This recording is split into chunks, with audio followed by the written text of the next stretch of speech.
Welcome again to Joe Stunner Boxing. Junto Nakatani becomes, I think it's a 3-weight belt holder now. And he does a very, very impressive job on Alexandro Santiago of Mexico. Stops him in 6 rounds, 2 knockdowns in the 6th round. You know, Santiago, he came in with 28 wins, 14 KOs, 3 defeats. All the defeats were on points. And 5 draws, and he had won this WBC World Bantamweight title with a win over an admittedly very old, but still, hey, the guy's a living legend, Nonito Donaire. He'd beaten him on points. Now, I thought this would be a very, very tough fight for Nakatani, but I thought Nakatani would probably win a decision, 117, 111, something like that. And that's the way it was looking for most of the fight, because Nakatani really didn't put a single foot wrong. He didn't throw a punch that was wasted. I suppose if you wanted to be like ultra critical, there was one punch in the 2nd round, towards the end of the 2nd round, that Santiago landed, which, Nakatani's a southpaw, so yeah, I think it was a backhand from the orthodox Santiago, and it did land. And Nakatani went back to his corner, kind of, rather sheepishly grinning as if to say, whoops. and even the trainer was laughing, don't do that again. Well, he didn't do it again because Nakatani, like I say, this was for the world bantamweight title. Nakatani's still very tall for the weight. I think he's about 5'8", looks tall, rangy, perfect shape, very rarely puts a foot wrong. He's got that sort of box fighter attitude and style because he's kind of aggressive, but he never overreaches. He constantly looks to control the range. There's never any sort of lunging in, no risks taken. It's all very clinical, and he's looking to dissect the opponent.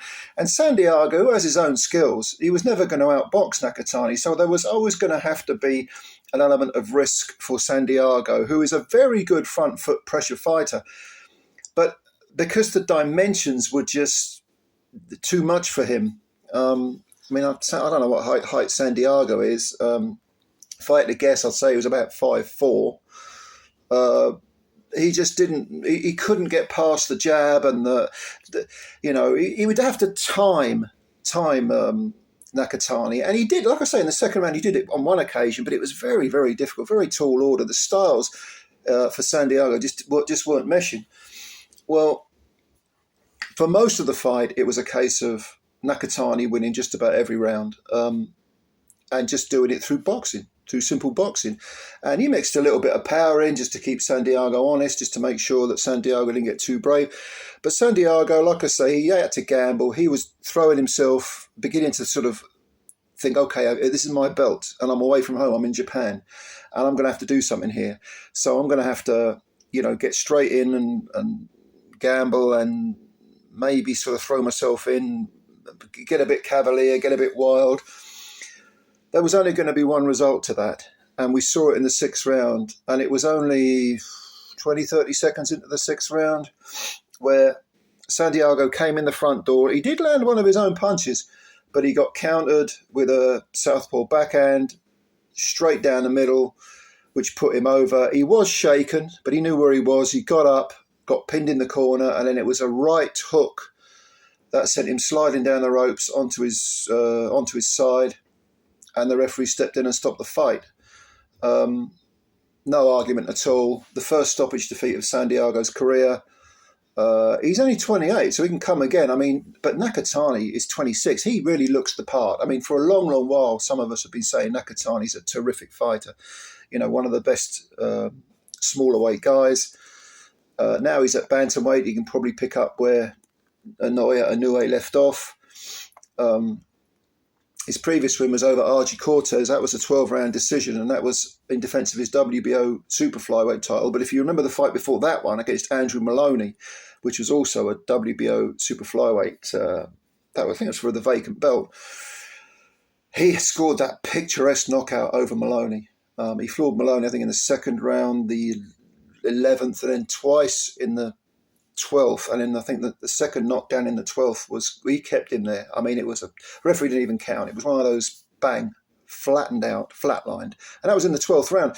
So Nakatani carries his power late as well as being a danger early on. And I think he's got that sort of perfect 12-round fighter look about him, because he never wastes anything. He never uses up gulps of energy. Just a very, very, very good. This guy's going to be very, very tough to beat. I'm not convinced anyone can beat him that I've seen at bantam or lower. I might be wrong. But there are some fun fights out there for him.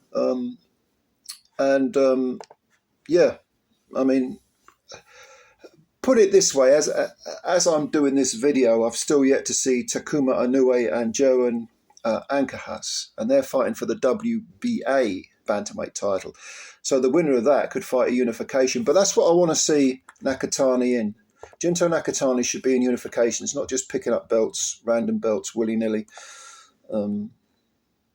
Yeah, good fighter. Very, very good fighter. Go and have a look at this if you haven't seen it. Yeah, leave your comments below. I really rate this guy very highly. Give me your opinion. Who do you think he should fight next? And yeah, please, if you could subscribe to the channel, I'd appreciate that. And also hit the like button. That helps as well. I always appreciate your time. You could be doing 100 things instead of watching this video, but you took your time to watch the video. So 2 thumbs up to you. Nice one. Catch you later. Bye for now.